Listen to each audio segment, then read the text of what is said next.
Through the Well of Pirene by Ether Echoes. Chapter 10. The Chase. Resentment seems to have been given us by nature for a defense, and for a defense only. It is the safeguard of justice and the security of innocence. Adam Smith. Amelia.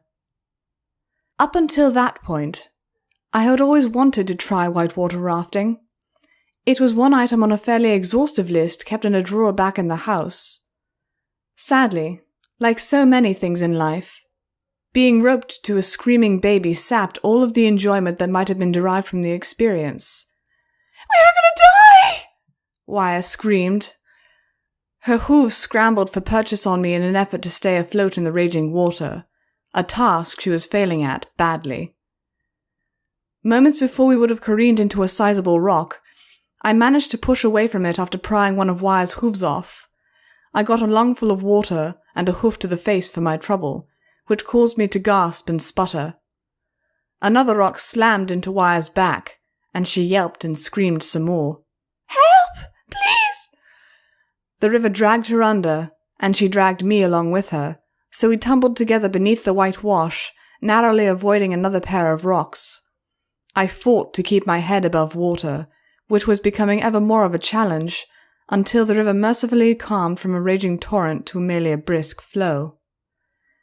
We clung to one another, each of us gasping for air, as something buoyed us from below.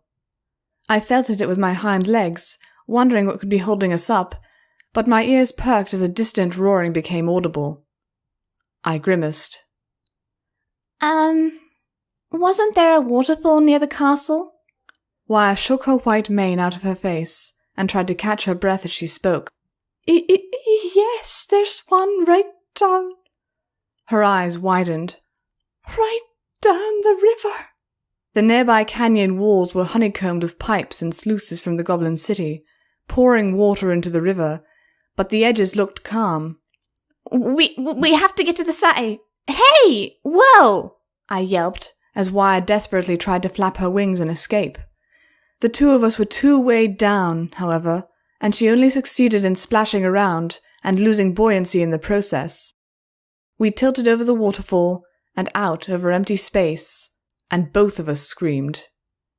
Wyatt's panicked flapping slowed us enough that when the river rose up to meet us again, the resulting slap of water only left us bruised and battered instead of broken.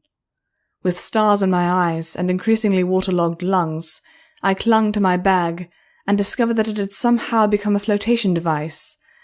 This came as a bit of a shock, considering I expected it to be a burden on the river. Falling off a waterfall had not been part of the plan, but it could have ended much worse if Wyatt hadn't been with me. Even if I had successfully managed to escape into the city, it would have left me very near to the Wand King's goons, which would have probably resulted in me pitching myself over the waterfall and meeting a very messy end either way. For an accidental hostage, and generally being dead weight, Wyatt had proven herself unexpectedly useful. We were already quite a ways from the castle. The river split once, then twice, carrying us down a tributary. Thanks to Wyatt, we had survived getting thoroughly lost. She was also nowhere to be found. I searched around frantically before looking down where Wyatt floated limply just beneath the surface of the river, one hoof caught in my bag's shoulder strap. Shocked, I took a breath and dunked my head under water, biting her mane and pulling her up. The blow from hitting the river must have knocked her senseless, for her head lolled uselessly as I hauled her on top of my bag. A very real panic began to seep in.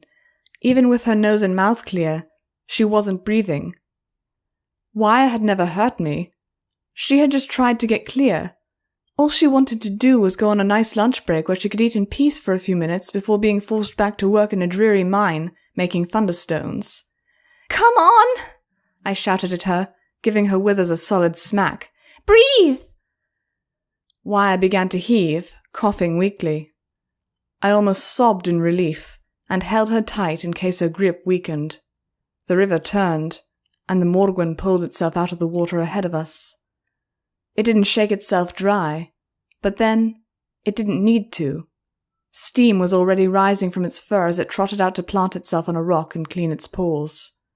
I paddled to the riverbank, hooking Wire with a foreleg and hauling her up with me while I pulled the bag with my teeth. Inelegantly, Wire spat up water and immediately began to hyperventilate. She tried to speak, to sit up, to move her wings, but all she succeeded in doing was drive herself into a greater panic. Finally, she passed out in a lump, her eyes rolling back. I poked her once with my hoof, and she stirred fitfully. Are you going to be okay? I asked. Pulling one of her eyelids up proved that she was in Neverland. Hopefully, she had just fainted. Not that I knew anything about medicine or fainting or how bad that might be in context, but it certainly was better than dying. The Morgwin stretched languidly, its blue eyes fixing on me. The little goblin is quite tried by her ordeal. It seems to the Morgwin that this is an acceptable result. When you leave here, she will not see your passing, and she will not be able to tell the Weeband's pursuers how best to find her. I frowned at that, staring up at the sky and then back at the river. Goblins like Wire could fly, so it stood to reason that if there could be aerial goblins, there might be aquatic goblins as well. For now, everything seemed clear, but staying here was not a long-term option. Not if I wanted to remain free. My bag still lay at my feet, the water sliding from it as readily as from a duck's feathers. Indeed, rather than soak in, the water beaded upon the surface of the fabric. I picked the floppy-eared backpack up and inspected it closer.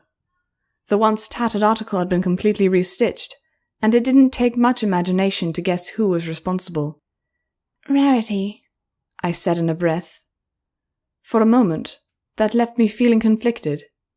On the one hoof, the bag was better than new, had quite possibly saved me from drowning, and held all of my meager supplies.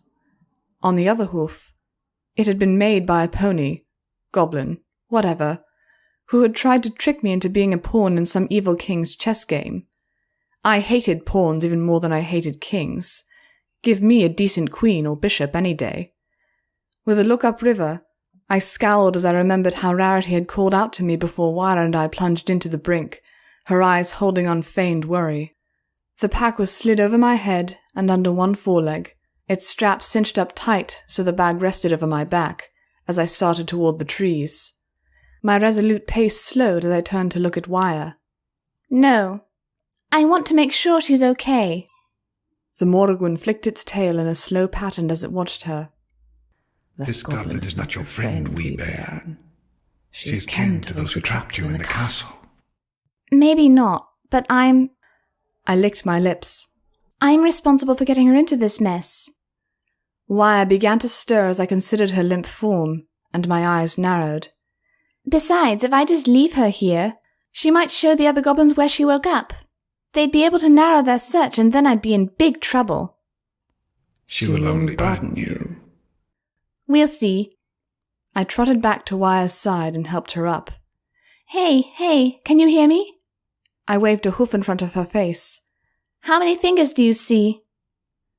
Wire blinked at it blearily. "None?" she slurred. "Good. Come on, we've got to get going." Going? She wobbled on all four hooves as she glanced around. Her bushy white tail was already beginning to puff as it dried, but mud matted down the soft, downy feathers on her chest. Where are we?" Her eyes grew wide as she turned a slow circle, nearly falling over herself as she took in our surroundings. Her pupils shrank, and her legs grew stock still as she stared around. "The free forest? Oh no. "Yep," I agreed, without the faintest idea of what she was talking about, unable to understand what was so terrifying about a state park. It wasn't like a bear was going to steal her picnic basket. "The ever-free forest, which means we need to get a move on." I reached for her, taking her hoof. No! She leapt back from my touch. I've got to get back! You're a wanted filly!" She pointed a leg at me. "They're gonna think I had something to do with it. I've got to go back. I narrowed my gaze at her and stepped forward, Wire shying from my every step until she backed into a tree.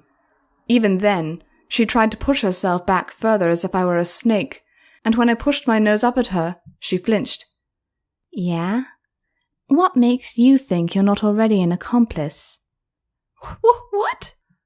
Her eyes widened further, which was pretty neat. I didn't know they could still do that. I gave her a spot of relief, pulling back and shaking my head. Look, I know you had nothing to do with it.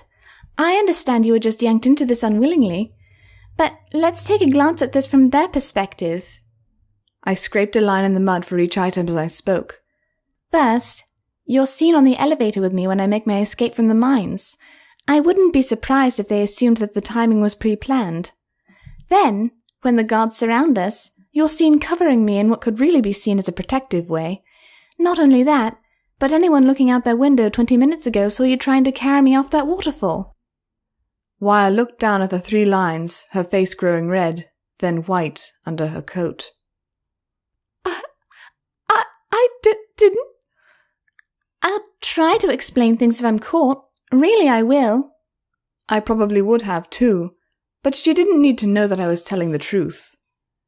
But I think you can see what I mean when I say that from their perspective, you're already my partner in crime. I fixed her with a steady look. Do you honestly think they're going to believe either of us when we say you weren't instrumental to my escape? That apparently was too much for her. Wire's eyes watered and she covered her face. She didn't cry out loud, but it was such a raw expression of terror that I very nearly took it all back. To let her go would have been tantamount to delivering myself right back into the waiting hooves of the phony villains, though. Somehow, I didn't think it would be ice cream and pleasant picnics by the pond the second time around. I reached up, putting my hoof on her side. Come on, Wire. They'll be looking for us. She flinched back, but I kept at it. I'm sorry for getting you into this. It was an accident. We can get out of it together, though. I'll never see my folks again, she whimpered. I'm a just like Flash. A disgrace. Don't be like that. Your parents love you. Well, hopefully goblins loved their kids. If not, she was crying over nothing anyway. You definitely won't get to see them again or not be a disgrace if you're shoved into a jail cell with me. I shot another glance up at the sky to check for goblins and gave her a little nudge with my head. Please, Wire. I don't want you to get caught either. Wire lowered her hooves, looking down at me with her bloodshot, pale blue eyes. It's more than that. I'm lost here. I don't know how to get around, and I can't fly up to get a better look like you can. I stepped back, looking forlornly off into the green canopied caverns of the wood beyond. Please, I'm not a bad pony. They stole me away from home, and I need to find my way back. I need your help. That did it. Wire swallowed and nodded her head once. Oh, all right. I mean, I don't really know how much help I can be, but okay. Thank you. I gave her a smile. Now, let's go. They could be on us at any moment now. By that time, the Morwen had gone again, leaving only a wet patch on the rock it had reclined upon. I chose to ignore it. Like a real cat, the Morwen came and went as it wished. If I had need of it, I knew it would appear. Wouldn't it be better to continue down the river? Wire asked as she looked into the woods ahead and shivered. I walked into the woods without a second thought. Sure would. We'd also be in plain sight for anyone watching from above. Wire gave one last look over her shoulder towards the river before following. We were 2 unfortunate, dripping wet creatures diving into a dark and terrible forest neither of us understood. Miss Runaway, Wire asked some time later. Can we not stop to stare at every bug on the way? Her hair was standing on end, well, more than it usually did, as she backed away from a fallen, rotting log which served as a nest to quite a few many-legged specimens. Its dark, rich interior shadows were an ideal home for mushrooms and insects alike. The soil under it would be positively alive, and in a few years it would decay and give way to new plant life that would rise in its place. Nature's beautiful cycle. I am not stopping to stare at them, I scoffed as I lifted my head to glower at her. I just saw some I didn't recognize, is all. Still, I hopped over the log and continued west, keeping a healthy distance between myself and them. Some of those critters had most definitely been poisonous, and I had no real urge to find out how poisonous the others were just then. Kinda wish I had my entomology book with me, though. I'm positive there were some insects that aren't in there. Wire gagged and took flight, rather higher than strictly necessary to avoid the log. I'd rather not recognize them at all. I don't even like seeing them squished by boots or cooked by my lightning jars. She landed beside me, her ears swiveling at every noise. The canopy captured her attention so entirely it was a wonder she didn't trip and break her nose. I gave her a sideways glance as we walked on. For all that she was a few years older, she certainly didn't act like it. It seemed incredible that someone could be so sheltered, living among the other rough-and-tumble goblins as she did. The forest, for its part, certainly bore little, if any, resemblance to the park behind the house. Class nature walks and camping trips had embedded in me a fairly good picture of what that place looked like, and this certainly wasn't it.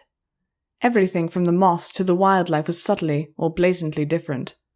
There were no pines to be seen, and though I was far from a bird expert, I was pretty sure there weren't very many toucans in New England. It all boded fairly poorly for a return trip home. None of this looked familiar from the trip Fetter had taken me on in the stagecoach, and I was pretty sure Wire and I would have had to double back to come anywhere near it. That was unlikely to end well. Already the two of us had spotted formations of small black shapes in the sky through gaps in the trees several times over the course of the journey. Eventually, it got to the point where I couldn't ignore the burning in my hooves any longer, nor the rumbling in my stomach. The slices of Pinkie Pie's cakes that I'd swiped hadn't exactly made for a great marathon chow, so Wire and I found a hollow and settled down to share a meal of the seasoned hay packed away in my bag. I didn't really pay it much mind. Food was just something that got in the way of an adventure, and my adventure had just gotten started. Of course, there was the tiny little problem of having not the faintest clue where to go from there.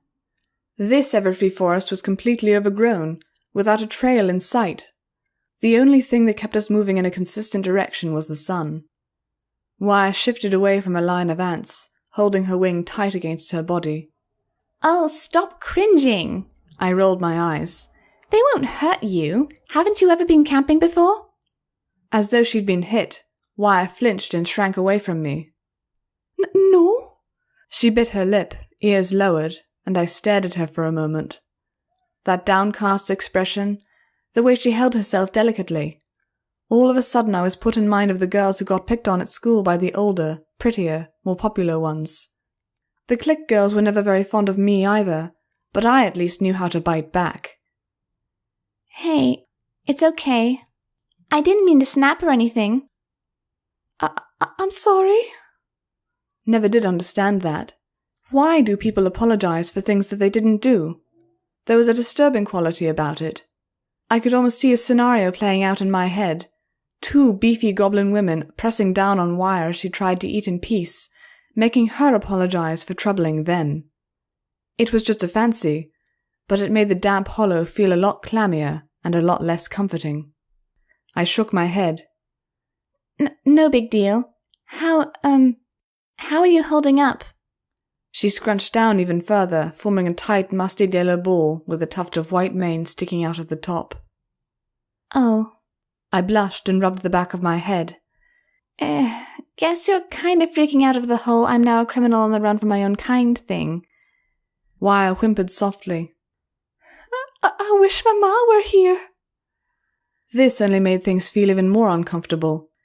It wasn't really my fault, though. I had to protect myself, and after all, I could have been right about them assuming she was associated with me. That's what villains did all the time in cartoons and movies. I'm sure they're missing you too. No, they probably aren't, Wire said with a tinge of bitterness. It's just like when Flash scarpered off. At first they were worried on account of her not leaving anyone a note of how you do, but then, when she refused the call, she threw her stuff out and that was that. Then Ma cried all week. She still cries. If Pa even hears the word Flash, he breaks whatever he was holding. That's why we got the unbreakable plates. She rambled, and I frowned as a thought niggled the back of my mind. The capture of it sent a bolt of lightning through me. I had gone quite a long time without so much as a single thought paid to my own parents. They'd probably be home by now, of course, along with Daphne. After that first night, they definitely would have called the police. No, probably within the first hour that they discovered I hadn't come home with Daphne. I stared at the ground for a while, wondering if Mum was at work, or if she'd be sitting at the table waiting for me to come back through the door. It was all so strangely detached, like the sadness and longing I should have felt belonged to someone else entirely. After all, I was coming back. Sure, I had a new set of hooves, but we could work with that. At least Daphne was probably being punished. That thought cheered me right up.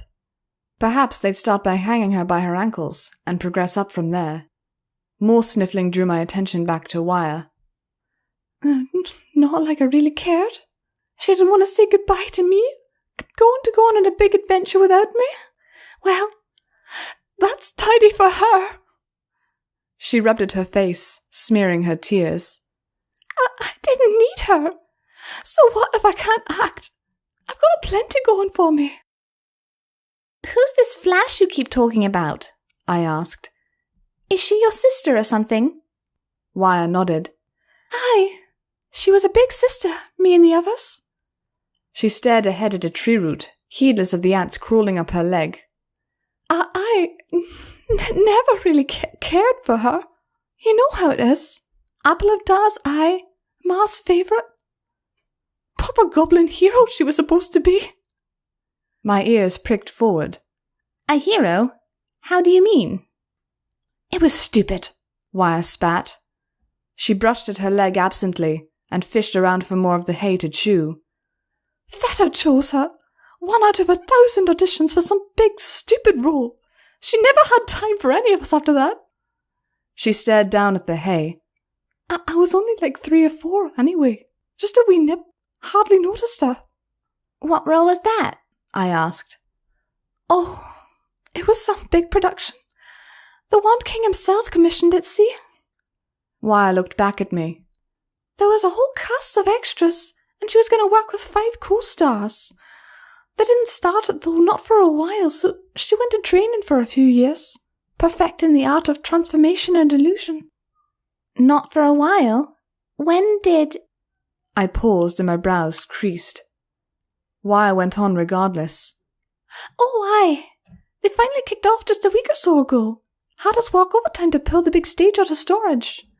She beamed. I even got to help hook up the fake sun. It was a beaut, let me tell you. Biggest light I ever did work with.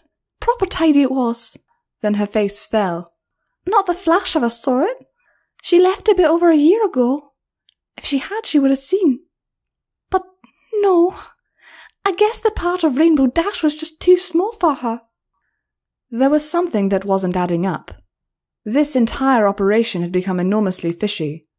Feta had indicated they had been waiting for me for a long time, but if they started when Wire was nearly a toddler, then it would have been years in advance.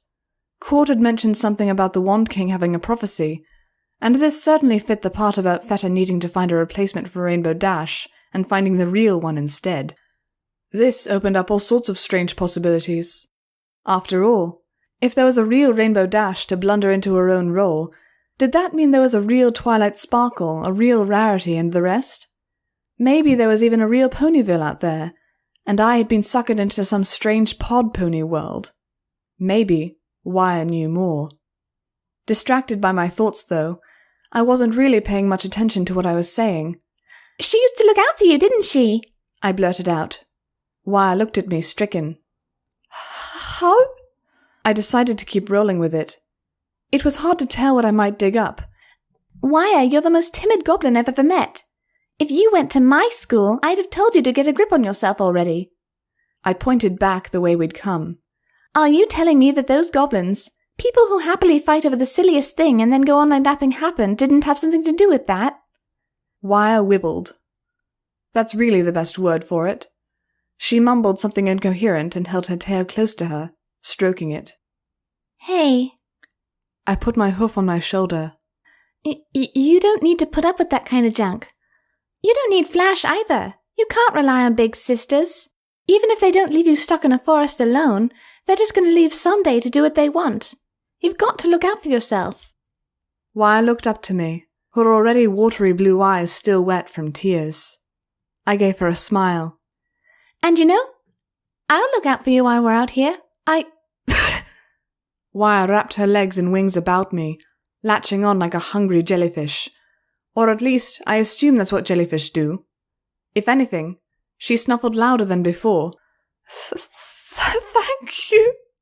So sorry for being a right bag of nerves. You're tidy, you. She squeezed more tightly still, and I made a noise not unlike a squeaky toy.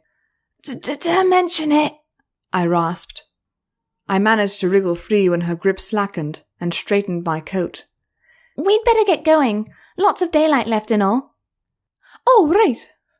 Wire ran a hoof through her mane, though she only managed to make it pop more as she loosened tangles in it. I'll go scout up, okay? She spread her wings and launched up into the air. Now, why couldn't I have become a Pegasus? I muttered, watching her flight. If only the silly horn worked, I continued to myself, my eyes crossing at the spire above them. Then maybe being a unicorn would be super cool. I reached into my pack while waiting for Wire's return, and pulled out a set of steel rings. So what if everyone thinks you're only good for one thing? Twilight's voice bubbled up, another one of her lessons. I've seen actors complain about being typecast, but a clever actor knows this can be an incomparable advantage if she can turn it into one. People will expect you to play that role, so when you break type, it stuns them into insensibility. Great advice, Twi. Real helpful right now, thanks, I grumbled. You would think I'd remember your lessons when they were actually, I dunno, relevant. I tugged at the rings, testing their strength. Unlike a magician's rings back on Earth, these had no trick. All of them were completely solid. Indeed, despite their lightness, they were almost completely unbendable. Evidently, Rarity had made this set especially for me, and I could see a maker's mark on each. I felt a pit settle in my gut, staring at the symbol. Unlike her cutie mark, it was a set of rings arranged in a sheet, like chainmail. I kept staring at it for a while, with my eyes tensing. With a cry, I pulled. Ah! Wire yelped, dodging the center ring before it could clip her, then darted back for it and caught it in her hoof. She landed next to me, blinking as she examined the rings in my possession and the one in her own grip. Did you just perform a penetration with a scream of frustration? Kinda, yeah, I said as I took it back. I tapped the rings against one another. It took a couple tries, but eventually I was able to coax them back together, the steel passing seamlessly through its counterpart. Wire watched, tilting her head. You're not bad at that. Did you have a teacher? Yeah. I packed the rings away and stood, starting west again. We pushed our way through the brush at first, but Wire pointed out a clearer path that might have been a deer trail or some other form of game animal. Maybe the deer were smart in this world, too. I wish I could find a master. Wire huffed a sigh. The really good ones are always in demand, you know. And then they make you go through hoops to learn the simplest trick. I gave her a narrow look. Like having to paint their fences? Exactly. She stamped a hoof. Oh, sure, I can pick up cheap tricks from any random goblin, but if I want to learn the real stuff, it's like I have to go and become their personal slave, beholden to their every whim. You want to be all there in the magician gig? You got to do it, though. Sure, I said noncommittally, gazing off into the woods. My attention was elsewhere, back in a staged town under a false sun, sitting at a cafe. Had it all really been for my benefit? They played me, I muttered. Sorry? Wire asked, glancing my way. I shook my head. Nothing. It's not important. I'm over it. I looked at her. Say, were there any murder holes in the castle? Huh? Never mind. Oh. Wire tucked her wings up at her side, continuing in silence for a while.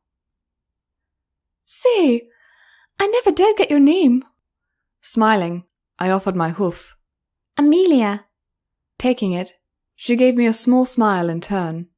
Wire. She blushed. Well, you already knew that. You goblins don't have, last names or clan names or anything like that, do you? I asked. She flicked an ear. Well, I'm Wire of the Wand if you want to get technical about it. Of the wand? A branch snapped, and I dove to the ground at once. Wire flopped beside me, covering her eyes with her hooves and quivering like a block of jelly. Ahead, something large moved through the trees. It was tall enough that leaves from the higher trees rustled in its passage. There was a suggestion of scaly black skin, a long, whipping tail, and a shiny crest of feathers. Very carefully, I began to crawl forward. A hoof on my shin stopped me, and Wire shook her head violently, pointing a trembling leg ahead. There, I saw a pair of jaybirds, or what had been jays at one point. Instead of flesh, I saw flaky, greenish soapstone that appeared as if it had been worked into the shape of feathers. She silently mouthed, "Basilisk!" Petrification. That was just ridiculous. Everyone knew basilisks killed with a glance. What was the use of a magical fairy kingdom that couldn't get its mythology right? This blatant offense to all things accurate, however, both had the power to turn us to stone and weighed many times more than us, so still we remained until its heavy footsteps took it elsewhere. Wire uncovered her eyes, glanced around quickly, and then buried her eyes in her hooves again. After this she leapt to her feet and galloped across the open clearing it had occupied. I joined her, though only after picking up the jays and tucking them into my bags. With Wire as badly shaken up as she was, it was a fair amount of time before I could talk to her again. She broached a subject first, while we were hopping over a small stream. "Say, Amelia, why do you carry a bag?" "Huh?" I glanced back at her from my perch on a river stone. Wire fluttered her wings a bit and pawed at the ground. "Well, I thought the first thing real magicians did was vanish all of the possessions for travel so they can produce them when needed." "Oh, I haven't really gotten the trick down yet." I frowned. "Honestly, I only had a few days' worth of practice. Can a magician really do that?" "Oh, sure. Though not all do, to be fair." Wire giggled. "I suppose it wouldn't be very tidy at all if they forgot they'd put something away. Actually, I know a fair few keep bags on hand anyway, so they can put the item in the bag and make it easier to pull it out later." I hopped across to the shore to join her. "Kind of Mary Poppins, huh? Just put a whole coat rack in there." "Who?" "No one. This bag is magic, actually." I patted it. "It saved our lives back at the river." "Oh!" She rubbed her chin. "You mean crafted?" "Huh?" I blinked at her. "Well, I'd imagine it was machine-stitched originally, but one of the goblins I knew at the castle fixed it up." I'm sorry, I suppose you don't know then?" She pointed a hoof at it. "That's goblin-crafted, it is. Well, fey-crafted. It's an ancient art, older than even the courts. We've preserved it since the original folks as used it are long gone." She fished around her tool belt and pulled a set of pliers from a pouch. On one side, it bore the same mark as my rings. "See? I noticed you had some work done from mail. I was lucky to get this as a gift from the master electrician at the castle. You don't find a goblin as skilled as her any day." "Mail?" I repeated, frowning. "So, Mail's a smith of some sort. Is she also an actress?" "Aye, both." Wire nodded. "She and Flash were chosen at around the same time. She went to apprentice with one of the great fey crafters in Mag Mell before coming back here." Mulling over that information for a moment, I asked, "What about the others? There's 4 other actresses who worked with her, right?" "Well, sure." She ticked off by scraping her hoof on the ground. "Mail plays Rarity, of course. And then there's Pinion. She's a distant cousin of mine, actually. Bit of an odd duck, who plays Pinkie Pie. Dunno how she stands not having wings." I blanched. "Holy cats! She has wings, too?" Immediately, I checked the surroundings. My nightmares for the next few days were set. Wire nodded and grinned. "Oh, aye. Not the greatest flyer, but she gets by. Where was... Ah, yes. And then there's Rose. She's a right sweetheart. Rather prickly, though." "Fluttershy, I'm guessing." It was hard to forget her outbursts. Fluttershy, Rose, had quite the set of lungs. Then there's No, wait. Already mentioned her. Who was... Right. Wire rubbed her chin and then punched the air.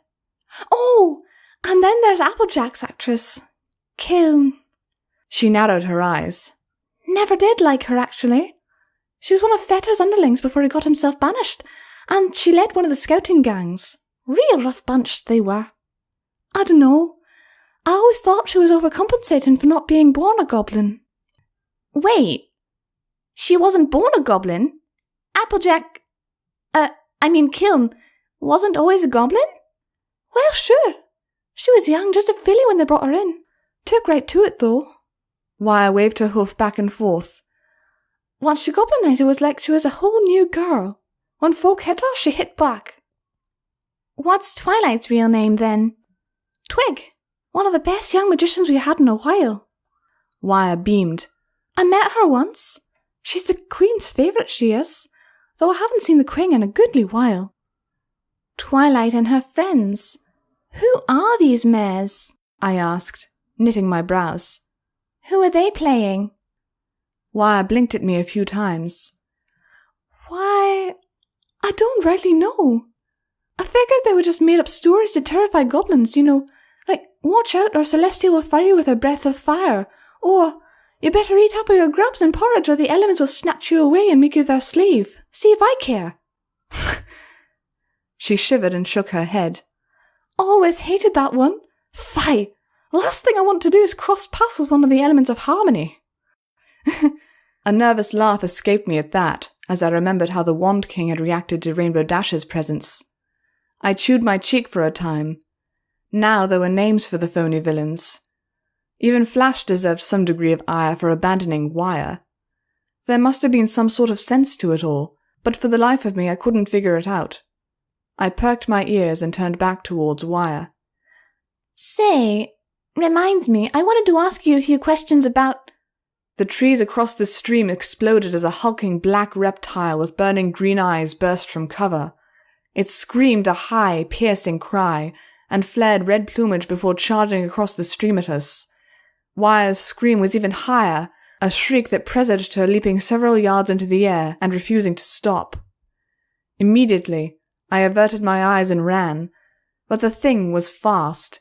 Its leg clipped me, and even that glancing blow was enough to send me rolling across the ground. I tried to get back to my feet, but the blow had left me dazed. The beast's head lowered towards mine. I yelped and tried to squirm away, only to find my back against a tree. Those horrible green eyes swept down towards my own, and I slammed my eyelids shut. There was a drawn-out hiss and a wretched gurgling, and I could only imagine the basilisk's jaws slowly craning open, rows of vicious white teeth presenting themselves to me, dripping venom or saliva or some other disgusting substance. I wished very desperately to be somewhere else. Gnashing teeth and splintering wood shot my eyes open again, and I stared dumbfounded as a very confused lizard monster chomped down into the tree I had just been pressed against. I turned and ran, trying to scramble for safety within the underbrush, as the basilisk roared and charged after me. Its huge legs covered ground far faster than my own little ones could gallop.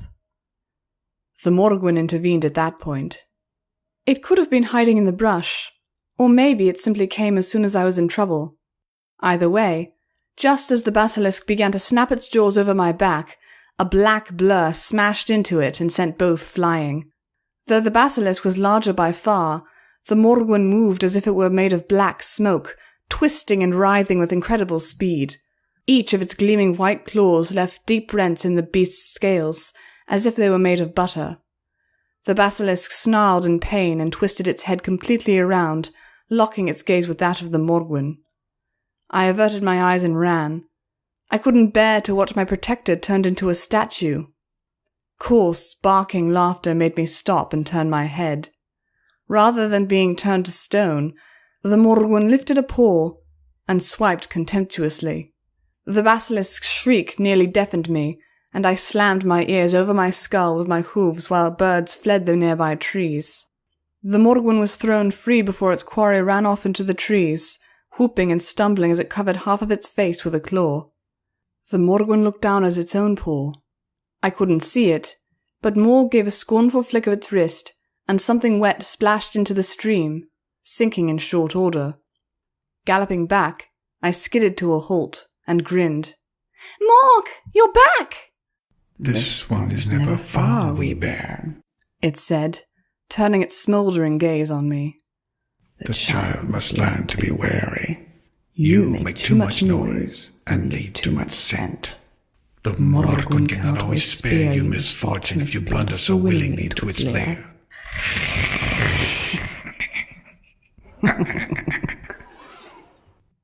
It chuckled, the crest on its back rustling. As you're so wont to do. I want to hug you! That was awesome! I bounded around in mime of the scene. That basilisk was like, meow! And you were like, have at thee, foul beast! Quite. Grass crunched underfoot as I bounced around the Morgwin, giggling. So, hey, can you tell me how to get out of the stupid forest? I swear I've been walking west forever, and there's still no sign of anything interesting. I tilted my head. Well, unless you count a basilisk. But you don't because you smacked it around like it was nothing. Did I mention that was hella sweet? Once or twice. Wire drifted down from above in an awkward spiral, clinging to a high branch and staring down at the two of us with huge eyes. I waved a hoof up at her. Come on, you big chicken! The monster's gone! I'm not so sure about that, Wire answered, as she covered her eyes with her hooves. Morg? Don't be a scaredy cat. The Morg's on our side. I grinned and glanced back at my saviour, who was nonchalantly licking its paw of glistening blood. Wire only paled further, shaking her head. Well, that wouldn't do at all. The searchers are going to search you if you stay up there. Let them search me then. She tightened her legs about the branch. Find. Come on, Wire. I still need your help, and you need to stay away from the other goblins for now. I gave her a weighing look as I stepped over towards the Morgwin, placing a hoof against it. Its fur was thick and bristly, and radiated so much heat it was a wonder that the grass wasn't smouldering around it. A moment passed, and Wire at last dared to peek between her hooves. Slowly, reluctantly, she unlatched herself from the cypress and flapped down to settle on the ground nearly 10 yards away. The Morgwin gave a disdainful twitch of its barbed tail. One suggests the wee baronets hang on beyond their way, it said as it rose. Skies filled with watchers. Right, time to go. Thanks again, Morg. I gave Wire a push with my head. When I glanced back, the Morgwin had gone again, just as swiftly and silently as it had appeared. My mysterious protector surely waited somewhere nearby, however. Monsters beware. It was hard to say how far we had gone by the time the sun began to set.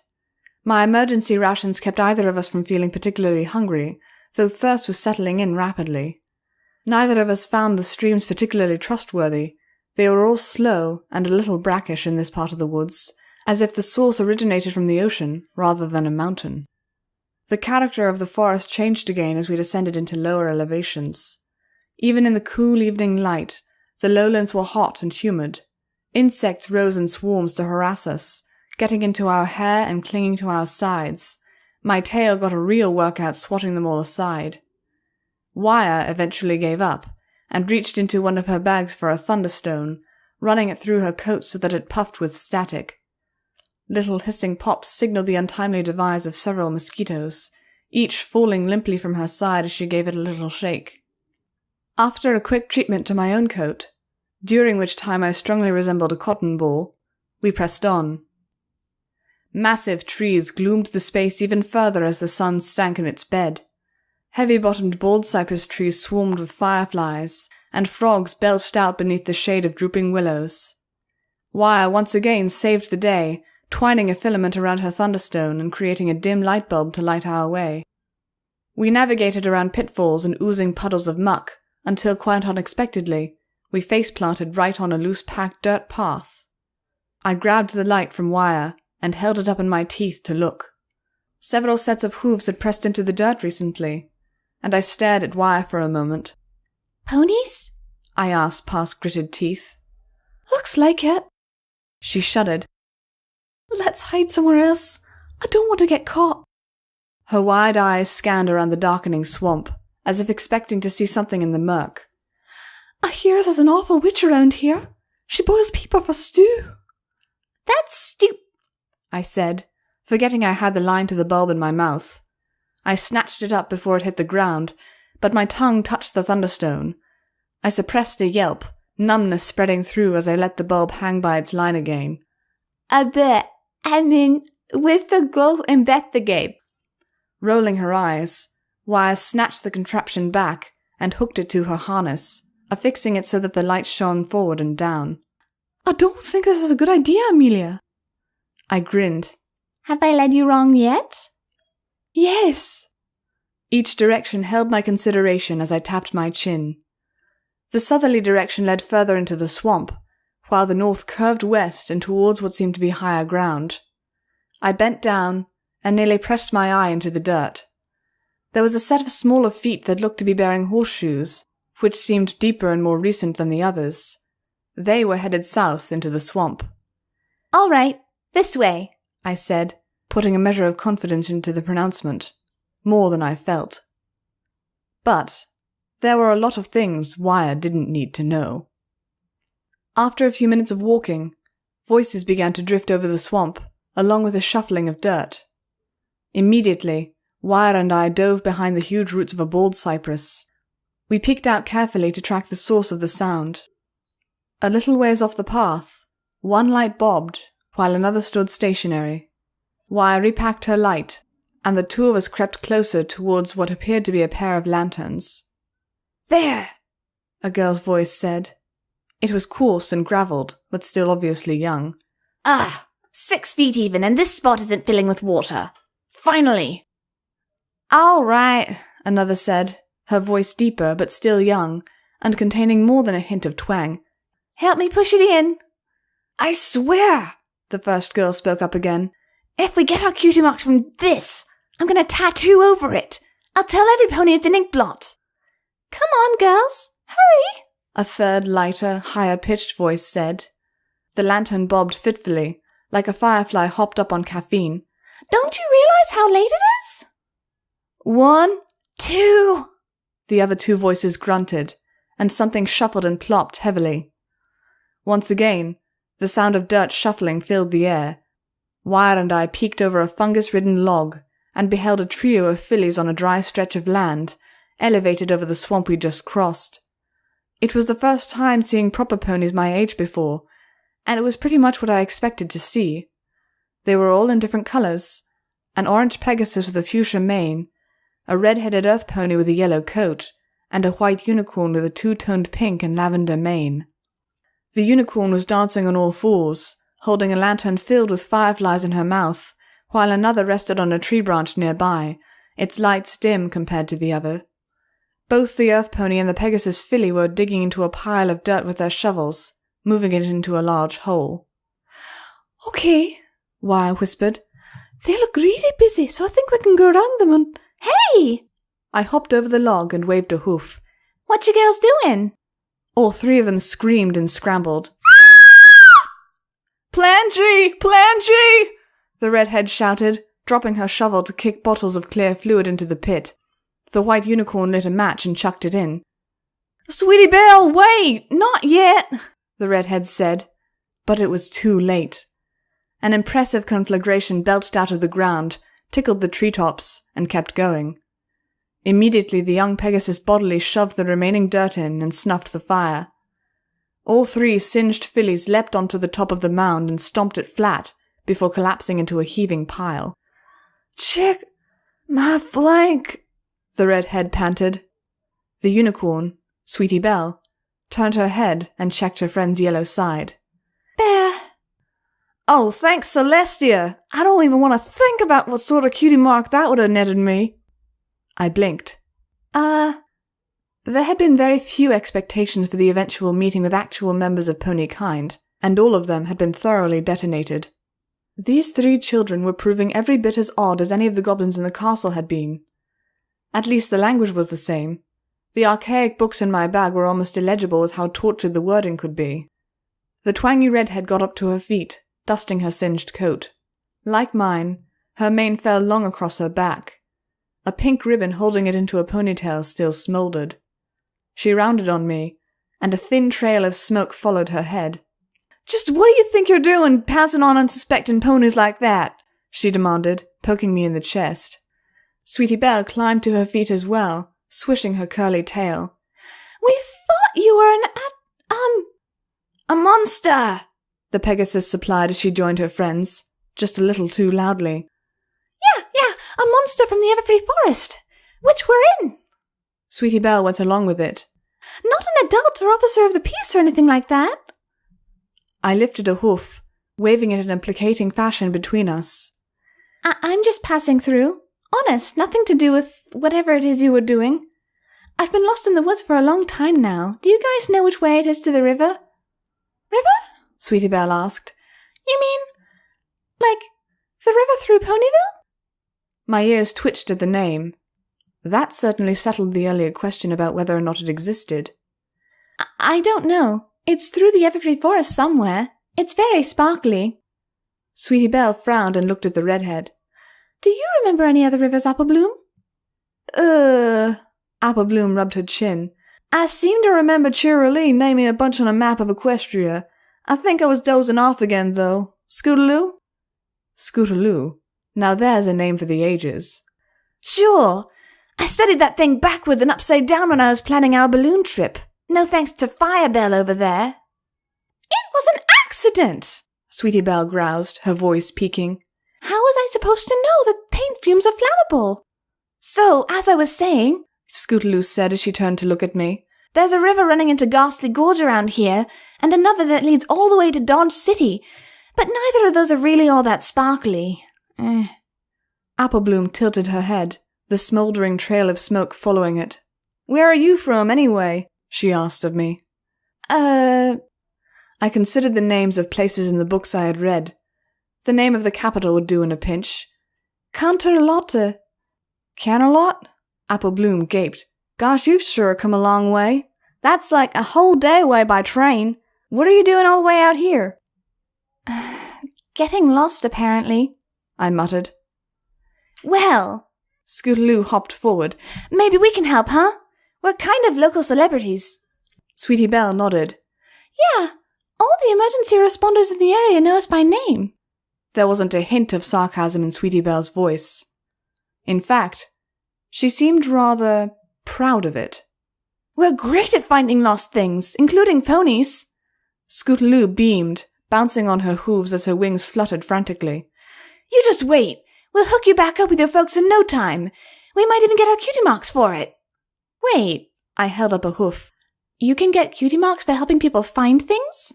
Why would you even want that?" The 3 of them exchanged glances, then turned towards me with bright eyes. "Kinda surprised you haven't heard of us," Scootaloo said. "We're already kinda huge in Manhattan." "Even if you hadn't, you ought to," Sweetie Belle said. "A pony your age, you've probably heard all of the jokes already. Well, we have too, and we're tired of being just regular old black flanks." She reached into a set of saddlebags and tossed a set of capes into the air. As one, the 3 fillies leapt up and donned them. The hens flared dramatically in the firefly light as they landed with hooves outspread. "Because we are the Cutie Mark Crusaders," Applebloom announced, "and we'll never stop our journey, not until we have our cutie marks. We'll go to the ends of the Equestria and beyond." "Wow," I said. "Is this how adults usually find their special talent?"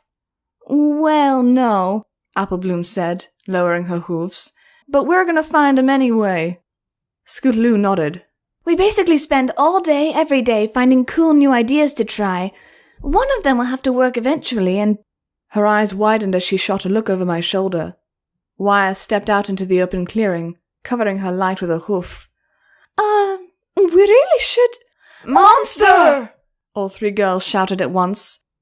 "Cutie Mark Crusader Creature Catchers, go!" I dove to the earth as the girls sprang over my head, pouncing on poor Wire as she stepped out from behind the brush, tumbling her across the dark earth. Wire whimpered as they pinned her down, immediately going limp. Before I could intervene, Apple Bloom peered more closely at their captive and groaned. Never mind, every pony. You three are insane, I said breathlessly. A beat passed, and I added, I love it, though you should really let up on Wire there. We're sorry, Sweetie Belle said as she helped the older girl up. She dusted twigs and leaves out of Wire's frizzy hair. It's just, we've been staying at Sakura's and you have to be alert. I don't want to run into a cockatrice more than once in my life. Which is why you immediately chose to charge? Hey! Scootaloo stamped the earth. They can't turn you to stone if you clobber them first. She glanced between the two of us. So, hey, who are you two anyway? Wire shrank back from their sudden interest. It sounded like she was trying to force words out. We should. Never in my life had I ever met anyone who wibbled half as much as she did. Figuring I might as well cover for her, I stepped forward. Oh, that's my friend, Live Wire. She's great with electrical stuff, and It never occurred to me for a second to tell the girls my real name. Amelia was just not a pony name, and I had no intention of revealing my full backstory to them from the very start. After all, that would lead to a lot of uncomfortable questions about how I'd managed to get tricked into Phonyville. Moreover, if some goblins in disguise asked them where someone named Amelia had gone, they weren't likely to peg me. Well, they might find out anyway if they asked where someone named Wire had gone, but the goblins had been pretty dumb so far. For some reason, my thoughts drifted back to Twilight Sparkle, or Twig as she was more properly known, and her lessons. Your greatest tool is knowledge. Magic and illusion does you a lot less good if people know the trick. They know where to look. Oh, you can still pull it off, if you're good, but why hand people more ammunition than they need? Twig had smiled then. She was probably reflecting on the fact that she had me fooled pretty well. If you control information, if you let other people reveal things before you do, you'll always have the advantage. All in all, it took me only a moment to decide what my name should be. Moonlight Glimmer. Wire stared at me. I gave her a grin. Apple Bloom took my hoof and shook it. Pleasure to meet you. Say, you should come join our club. Yeah, Sweetie Belle said. Neither of you have your cutie marks yet either. It would be great to have a cantaloupe branch. Before I could ask what in the heck that might entail, Wire found her voice. We should go. No! The four of us blinked at her as Wire stood, panting.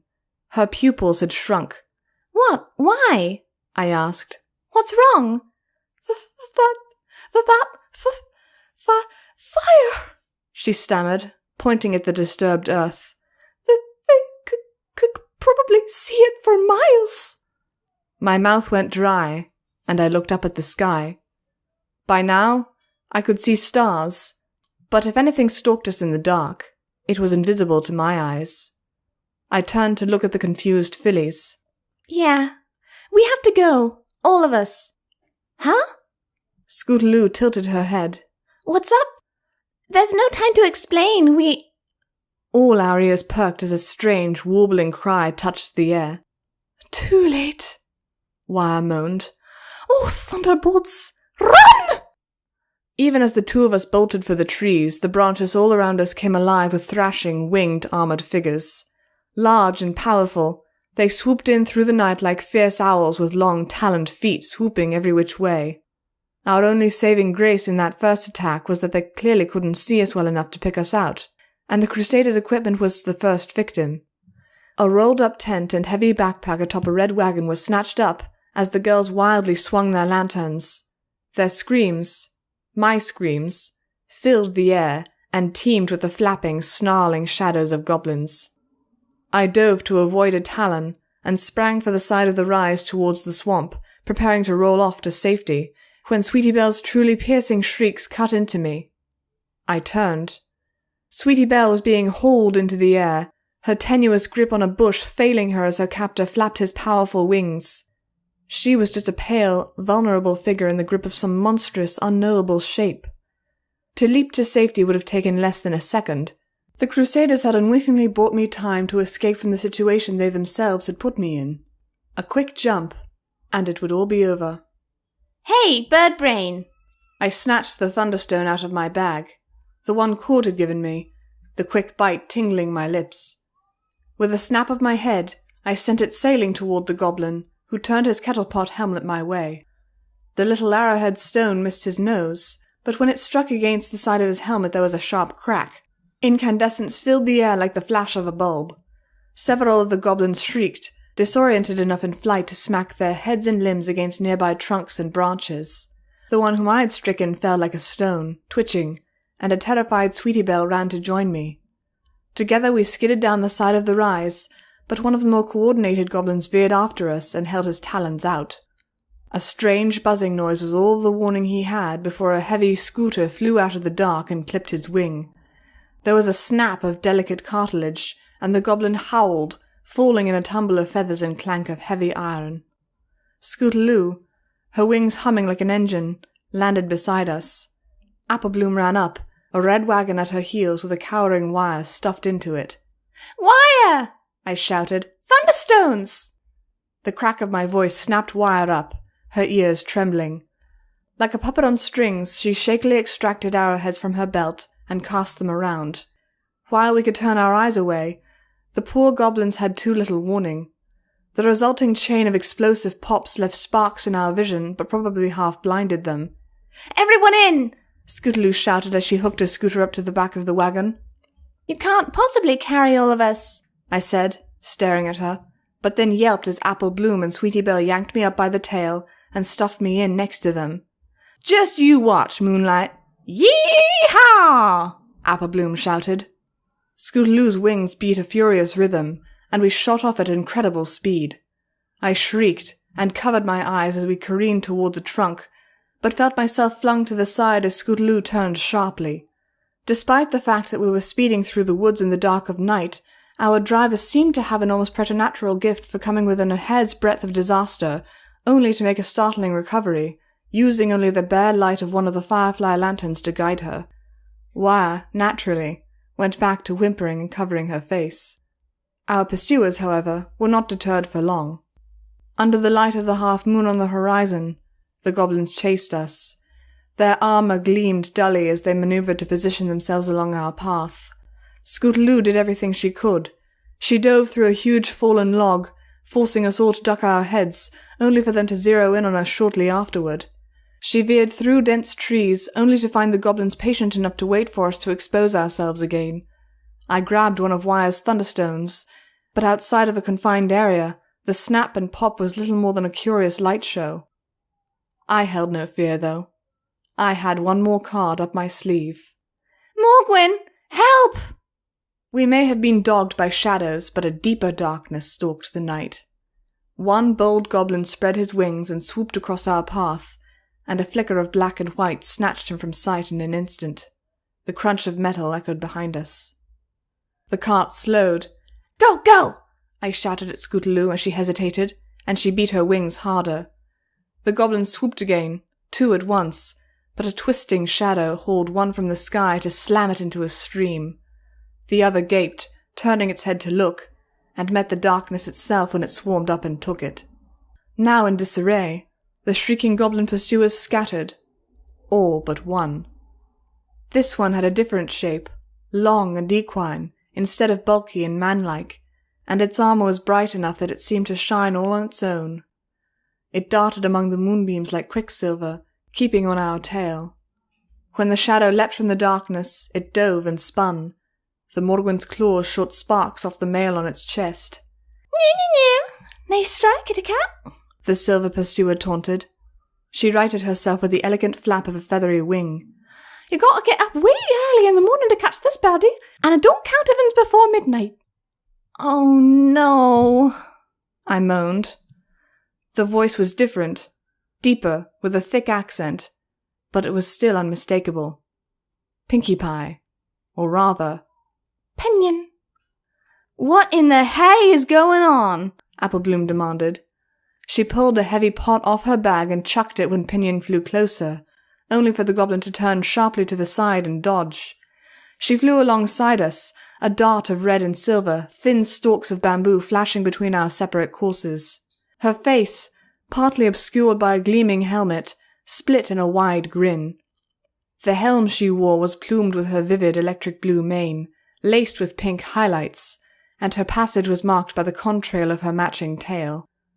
"This is great," Pinion said. "Like a real adventure. We really should get back home now, though. Everyone's super worried for you." "I'm not going anywhere with you," I shouted back. As she reached for me with her hooves, I called, "Scootaloo, hard left." We spun about and shot under thick brambles. For a moment, it seemed as if Pinion might fail to pull up in time, but she was simply too fast. She snapped up at incredible speed and soared over the sharp thorns. With a snap of her red-tinged wings, she raced ahead and flicked her hooves, casting a glittering net in front of us. To Scootaloo's credit, she managed to dodge the net herself with a great show of agility by ducking so low she almost touched the ground.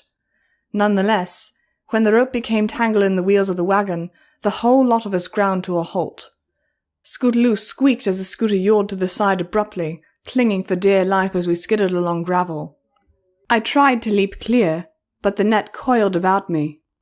Its cords weren't sharp, but they were far stronger than I was, and had an almost uncanny ability to snare about my limbs. I had gone no more than 3 feet before I collapsed in a hopeless tangle. It had somehow come off the wheels, too, seeking me with keen interest while the 3 fillies sprawled, dazed, where they had fallen. "Morgwin!" I said, trying to shout, though my muzzle had been clamped down in my struggles. Pinion alighted upon the ground beside me. "Shh! Everything's tidy," she whispered, patting my mane.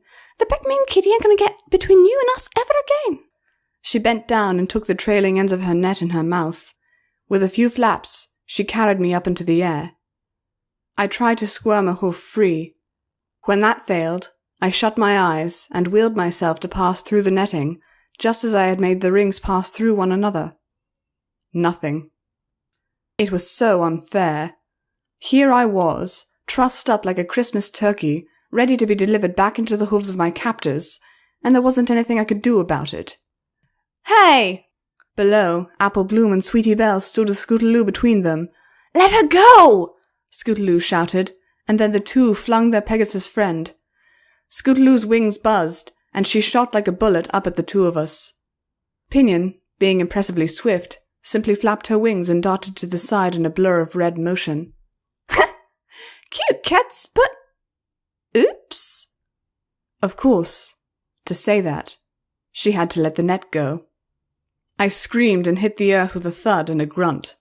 Before Pinion could dive down and retrieve me, a heavy paw settled on my side. The Morgwin glared up at my captor balefully, its tail flicking like a whip as it watched her. Circling for a bit, Pinion scowled down at me. After a moment's hesitation, she beat her wings and shot off over the trees. The Morgwin freed me from my confinement with a few quick snips of its claws. Tossing the snarled remains of the net on the ground, I rose to all fours and grinned. "Wow, nice moves, guys! How'd you know she'd let me go?" I rubbed my shoulder where I had landed, nursing the bruise. Apple Bloom and Sweetie Belle exchanged glances. Apple Bloom said. "Yeah, exactly as planned. What in the hay is going on anyway, Moonlight?" "It's a long story that involves me being chased by horrible monsters who want to steal me away. Oh, this is the Morgwin." I pointed at the cat creature. "It's my awesome protector." Sweetie Belle looked at the Morgwin apprehensively. "Are you sure he's friendly?"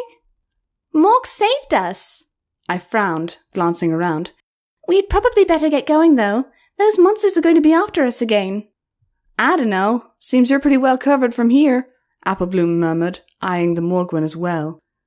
The Morgwin examined its claw, seemingly indifferent to the surroundings. The wee bairn best not take chances. They will come again, more prepared this time. Its voice was, as ever, unhurried and unconcerned. Apple Bloom perked. "I know! You can come to Ponyville. My big sister and her friends can protect you, no problem." "Yeah, they're great at fighting monsters," Sweetie Belle said, bouncing in place. "They do it nearly every week." Ponyville. Now there was a name I hadn't expected to hear again so soon. The fear the goblins expressed towards the pony race left me a little wary. If those freaks were frightened of Princess Celestia and her gang, there had to be some truth to it. Still, as far as they knew, I was a pony myself. Sure.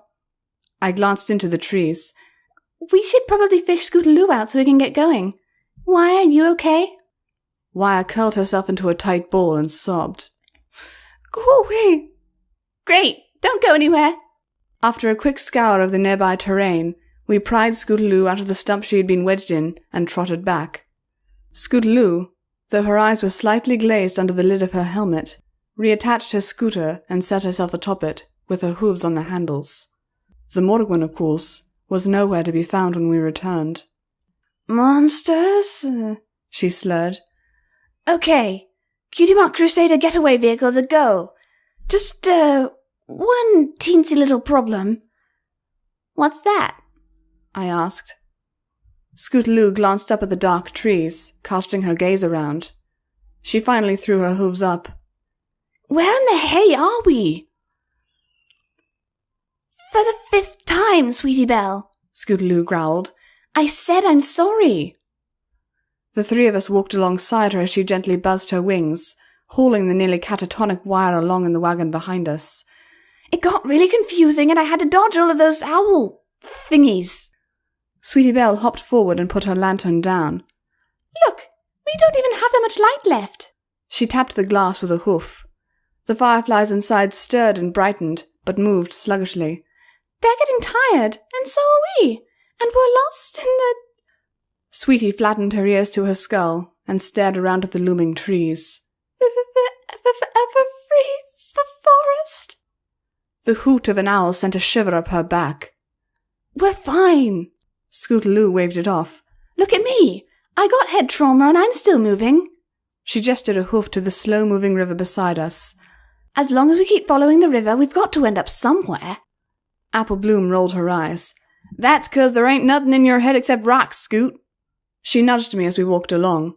So, what were those creatures anyhow, Moonlight? Well, I flicked my eyes to Wire. None of the girls had noticed anything odd about her appearance thus far, even though her wings were certainly unlike any Pegasus I'd ever seen. Admittedly, all the Pegasi I had ever seen were goblins pretending to be ones, aside from Rainbow Dash, and now Scootaloo. They're called goblins. Goblins? I've heard of those, Scootaloo said. We had a book about them. Yeah, Sweetie Belle said. They cheat and steal everything that isn't nailed down, including furniture. Apparently. Wire twitched from the wagon. Sure, Apple Bloom nodded. According to the book, they have tar for blood and live in holes in the ground. That all seems rather unlikely, I said, quirking my brow at them. Hey, it was in a book, so it's got to be true, Scootaloo said. I shook my head. I'm not really sure what their deal is, honestly, but they took me from my home and brought me to their castle. It was huge and full of awful machines of death and chaos and stuff, but Wire and I escaped together and flushed out into the forest. Castle? Scootaloo asked. I don't think there are any castles out here, are there? I mean, Pegasi have flown over the Everfree before, and castles are kind of easy to spot. Ponies don't know about it because it's hidden with special magic. I didn't actually know that for certain, but it seemed a reasonable enough assumption. I had a teacher there who taught me a bit of it. Want to see? Sweetie Belle's eyes widened. You can do magic already? No fair! She stamped a hoof, and sparks shot from her horn. She flushed and glanced away. Sorry. Not that kind of magic. I don't know the first thing about unicorn stuff. I glanced around and picked up a nice round pebble. I'll make the rock disappear. 1, 2... I slapped my other hoof down on it. 3... Ow! I yelped as my hoof bounced off the stone harmlessly. I was really starting to hate that trick. The three fillies exchanged glances. Ah, come on, Scootaloo said. That's just stage magic stuff. We tried that out. Sweetie Belle rubbed her chin. Well, Twilight said it was unique. Apple Bloom kicked the fallen pebble into the grass. Well, her feathers grew back, so it can't have been that bad, right? I swear, it's more than that, I protested. My teacher, Twig, could walk through a solid door and hide in plain sight. I glanced around suspiciously at the dark boughs around us. Catching my manner, the other girls glanced around as well. Grinning, I picked a branch up and tapped Sweetie Belle's rump with it. Proving her namesake, she squealed like a siren and leapt into the wagon, squirming herself under one of the remaining blankets with wire and becoming a shivering lump. Hey, that wasn't nice, Applebloom said, poking my ribs. Scootaloo sniggered. I thought it was kind of hilarious, actually. She recoiled from Applebloom's withering glare and coughed. Well, she said insincerely. Yeah, bad on you, Moonlight, after we helped you out and everything. It's okay, I'll apologize. I stepped over to the wagon, pointing the smaller bump. Sweetie Belle, I'm sorry. I just wanted to give you a little scare is all. Sweetie Belle poked her head out, looking at me with the largest eyes I had ever seen. Besides, you're a lot braver than Wire here. I poked the larger ball of blankets. She's kind of a wuss. I'm not, came the muffled reply. Wire poked her own head out, giving me a sullen look. Her already sallow complexion had been further mottled by her embarrassed flush. Red skin and pale yellow hair were not a good combination. I just don't want to be turned to stone or dragged back in chains or anything like that. She fixed her eyes on me. You could be more grateful. I did help. That had me shrinking back a bit, and I frowned. Wire had indeed defended us, but only at my spurring. I opened my mouth to protest that very fact, then closed it. Technically, I was responsible for getting her into the mess we were in, dragging her away from everything she knew and loved. Did I really have a choice, though? She grabbed onto me. I had to escape that castle, no matter what the consequences were. What was I supposed to do? Peel her off and let the goblins catch me while I tried?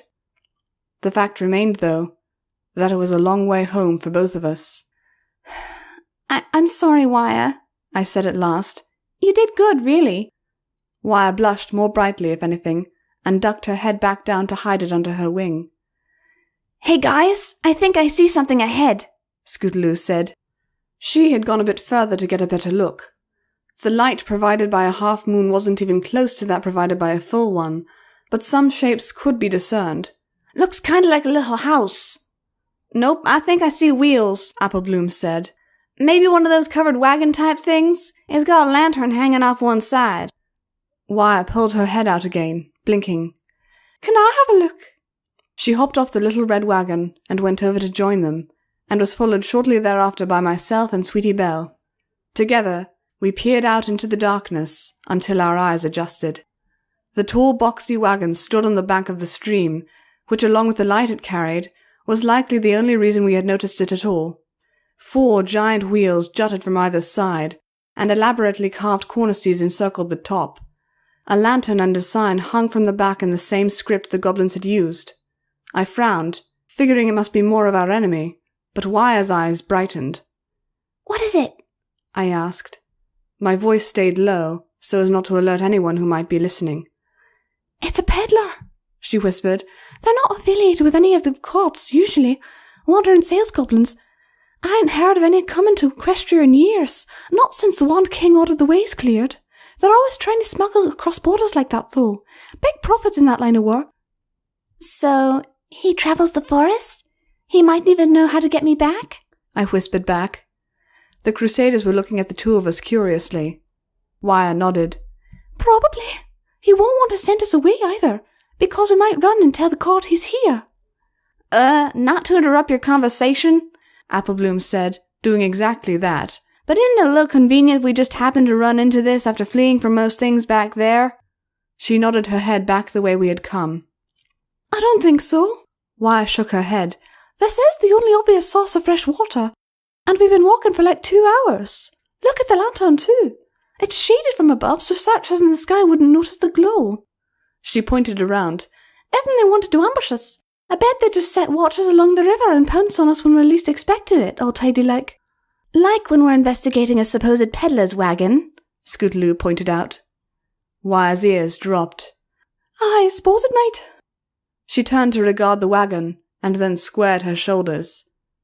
I'll check it out then. Whoa. I grabbed her leg. Are you sure? I mean, we can't just go around. Wire fixed me with a vexed expression, her brow knit and her lips pressed into a thin line. I can do stuff myself, you know. Besides, we are low on food, and your folks are probably worrying close to dying for your safety. We need to do something. I bit my lip, objecting no further as she trotted off towards the wagon. The four of us huddled together behind the brush as she went up to the wagon and called, "Hey there!" From inside came a rattling, and a furry figure poked out of the back near the steps. It was a chubby raccoon with lidded yellow eyes. He wore a bright blue cap that clashed horribly with his orange vest, and he squinted down at Wire sharply. "What? Who's a-calling?" he asked in a scratchy voice. "Just a weary traveller looking for a place to settle her sore wings for a spell. You a peddler then, eh?" "Aye, might be as I am. How be?" "I just came off a shandavang up at the Wand Keep earlier. Thought I'd hitch a ride out before things got hot." Wire took a few steps up to the wagon, kicking its tires thoughtfully. "You wouldn't be happening to be heading into Ponylands, would you?" "What the hay is a shandavang?" Scootaloo whispered. I shrugged. "Heck if I know." "Bone and blood, it's more than my skin is worth to take you that way," the peddler growled. "The Wand King's folk are as thick as stoneflies on a rotten stake. I've burnt out 5 different enchantments just getting back this far." He eyed the young mare suspiciously. "You want to be getting out of here, then you best go the same way. Mag Mel, mark me." "Tidy? Don't suppose you can guide me on the right way, can you?" The peddler crouched on the edge of the step. "Seems as I don't know why I would, seeing as how you're wand." "You sound like you got a bit of the old world in you yourself," Wire countered. The peddler scratched his chin thoughtfully. "Well, me grandmother was a wand. One of a queen's picked few." "See? That makes us near kin," Wire said with a grin, cupping her ears forward. She rummaged about in her pouches. "Besides, I've got trade. Fully charged thunderstones, good copper wire, insulation, tools." The peddler waved her down. Fine. Let's make it 2 charged thunderstones and hustle it up. I've got to get going before midnight anyhow." "Deal." Wire lifted her head, calling to us. "Girls, let's go." The peddler whipped his head about. "Whoa, you didn't say nothing about no others." "You didn't ask, did you?" Wire giggled. The Crusaders darted forward, probably more than a little curious to see what this is all about, while I hung back for a moment. It was all just a little too convenient. Running into the Cutie Mark Crusaders when we had was a stroke of luck by itself, but finding a peddler who just happened to be able to smuggle us across a watched border, that was bordering on conspiracy. On a sudden thought, I glanced around and fixed on a pair of blue eyes in the darkness. On a sudden thought, I glanced around and fixed on a pair of blue specks in the darkness. A grin spread across my face. The wee bairn has become perceptive. One is not sure this is a good thing, the Morgwin said. Like the Cheshire Cat, the rest of its body resolved out of the darkness as it shifted to let the moonlight touch it. "Fool me twice," I piped, sitting on my haunches to take in the sight. The Crusaders darted about the wagon, poking their heads inside, while Wire chatted up the befuddled peddler. "This whole journey has gotten strange, though. It's so hard to see where I'm going, Morg." It began strange, bairn. I frowned at the Morgwin. "I have to ask something, though. Why were you helping me? You were the one who brought me to Feta, and yet you also helped me escape." The Morgwin flicked its tail disdainfully. You already ruin your progress by making false assumptions. Feta sought the Morgwin's aid when he was banished, and the Morgwin provided. But you were the one who opted to leave. The Morgwin simply did not permit harm to befall you.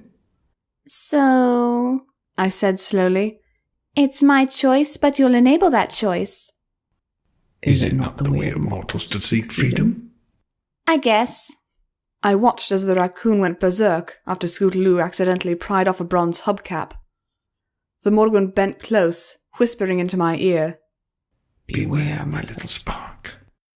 This one may be here to protect you, but you already know you must be willing to fight for yourself. Keep your wits and cunning about you, and remember, I turned my head, but like a ghost, it had already gone. Its last words hung in the air. Trust only yourself. The night air hung thick with mist as the wagon rattled north. Sweetie Belle and Wire huddled together as wolves howled in the dark, while Scootaloo and Apple Bloom hung off the front, staring at the wagon's passage. "Where's the engine on this thing?" Apple Bloom asked, waving a hoof in front of the wagon. She glanced back at the rest of us. The raccoon peddler reached down and yanked the two of them back further into the wagon. "The last thing I want is to scrape guts out of the axles. Watch it." "It's enchanted," Wire said from where she and Sweetie Belle were tucked under the peddler's quilted bed, built into one side. Scootaloo flopped back next to where I was examining bins of the peddler's wares. "You've got unicorns out there, huh?" "What? Blood and bone, no," he snorted. "Only place to buy decent unicorn goods is Equestria. Every gob knows that. Nah, these are Yorkshire made. Had it done the last time I was in Cuplands. They charge a heck of a lot less than the skinflint sorcerers in Magmel." "What's this Magmel place like, anyway?" Apple Bloom asked.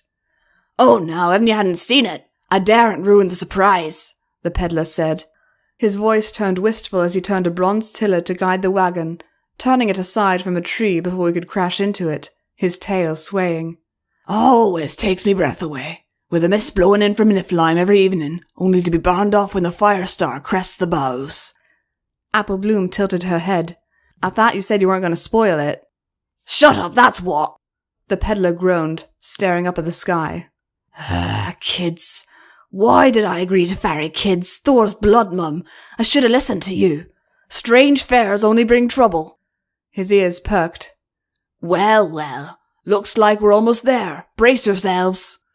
He reached up and tugged a long tag free from a basket, then shook it. The tag glowed with a light not unlike the red unicorn magic Rarity and Twilight had made use of, expanding out into a filmy sheet. It became so thin that the particles within turned to mist, covering the whole wagon. That done, the raccoon stomped a foot twice on the driver's board. At once, we picked up speed, and the contents shook. I stepped to the front to get a better look, wobbling on all fours. Ahead, a wide, silvery river sliced across an open field. Campfires burned on either side, heavy-set figures clustered about them. None of them looked up at our approach, and indeed didn't seem to notice the rapidly approaching vehicle at all. The peddler stuck out his tongue and turned the wagon in a hard right, sending us flashing past tents bearing banners with staves picked out in dark green against blue backgrounds. A rope snapped under a wheel, and a goblin voice cursed the wind. When we hit the water, the wheels kicked up great sprays of white water, only for the mist to cover them with a hazy image of calm. "Whoa! Old Vale ain't what it used to be, huh?" The peddler slapped me on the back. "The spell's holding." "You didn't know if we could make it?" Wire demanded in a voice that rose into a squeak as high as Sweetie Belle's. "Can't win profit without a little risk, kid." He laughed and tapped the driver's board again. We exploded out of the water on the other side, clearing a group of sentries even as the mist fell away. They ran after us a short distance, cursing and spitting, but followed no further as the wagon sped down a long road. We moved from the river plain to a light forest, where sinkholes gaped to reveal limestone caverns beneath the sod. The girls and I dozed off for a time in a fluffy pile before a bump roused us. Groggily, we clustered at the front of the wagon. Though it was now little more than packed earth, there were ancient, overgrown stones embedded into the topsoil, with moss-covered statues of horses and men littering the hills. The moonlight had more than quadrupled, and I peeked up to see the same great full moon I had witnessed over a week ago. I frowned. "Shouldn't that be like a totally different moon phase by now?" "Ah? Why? We ain't in Equestria no more, kid." The peddler stroked the board a few times, and the wagon slowed to a less frenetic pace. "We're almost right in time to see the winds coming off Niflheim trunkward, and if you look heavenway, you'll see the great tree's branches." I frowned more deeply, but Scootaloo, Apple Bloom, and Sweetie Belle were climbing up the wagon to get a better look. After a moment, I joined them, flopping next to Apple Bloom after she pulled me the rest of the way up. Spread out before us were rolling hills scattered with trees. The impossibly bright moon lit an enormous front of clouds coming from ahead with starlight, as it swept towards the lights of a city.